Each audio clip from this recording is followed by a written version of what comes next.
Assalamualaikum warahmatullahi wabarakatuh. Perkenalkan nama saya Syahrina Putri Delia. Saya dari kelas 19B ingin mempresentasikan UTS pemasaran hasil dari saya sendiri dengan judul Pemasaran Langsung dan Pemasaran Tidak Langsung dari Produk Kuliner. Yang pertama ada pemasaran secara langsung. Pemasaran sendiri yaitu salah satu faktor yang sangat penting untuk mencapai tujuan usaha dalam rangka mendapatkan laba yang sudah direncanakan.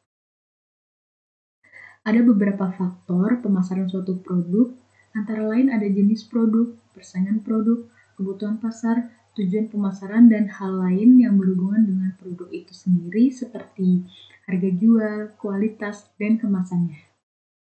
Di sini ada salah satu strategi pemasaran yang bisa digunakan yaitu 4P.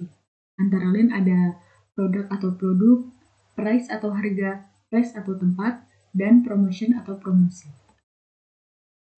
Strategi pemasaran kuliner. Nah, tadi ada yang pertama ada produk atau produk. Produk atau produk sendiri ada beberapa hal yang harus diperhatikan, yaitu ada kualitas yang mampu menjawab dan memuaskan kebutuhan konsumen, kuantitas yang sanggup memenuhi kebutuhan pasar, penciptaan produk baru yang inovatif sesuai keinginan konsumen, penciptaan nilai tambah pada produk, dan yang terakhir, penciptaan produk yang mempunyai daur hidup atau life cycle. Panjang, yang dimaksud panjang yaitu jangan cuma booming sesaat saja. Yang kedua, ada price atau harga. Price atau harga juga ada beberapa hal yang harus dipertimbangkan, yaitu mempertimbangkan harga pokok produksi, menyesuaikan harga produk dengan pasar yang kita bidik, dan yang terakhir, melakukan perbandingan harga dengan produk sejenis yang sudah ada di pasaran. Yang ketiga, ada place atau tempat. Place atau tempat juga ada beberapa hal yang harus dipertimbangkan, yaitu ada lokasi penjualan yang mudah dijangkau oleh konsumen, lokasi penjualan yang memiliki fasilitas yang memuaskan, lokasi yang mempunyai nilai tambah, misalnya ada arena bermain anak dan keluarga, suasana belanja dan bertamasya, dan lain sebagainya. Dan yang terakhir ada promotion atau promosi.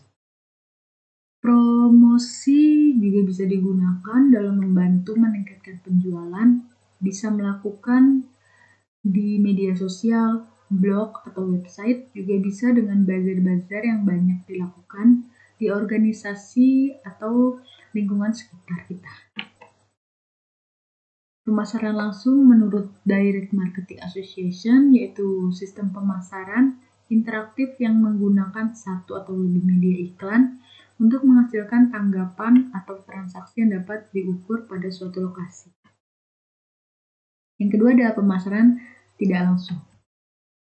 Pemasaran tidak langsung sendiri merupakan sebuah metode penjualan yang menggunakan saluran atau media pemasaran secara tidak langsung kepada pembeli atau konsumen.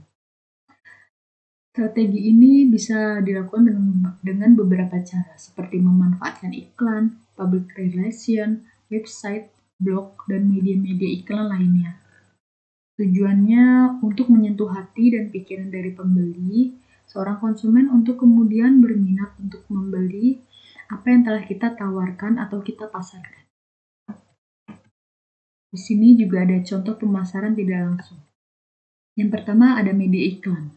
Media iklan sendiri merupakan salah satu media yang sangat wajib untuk kita coba.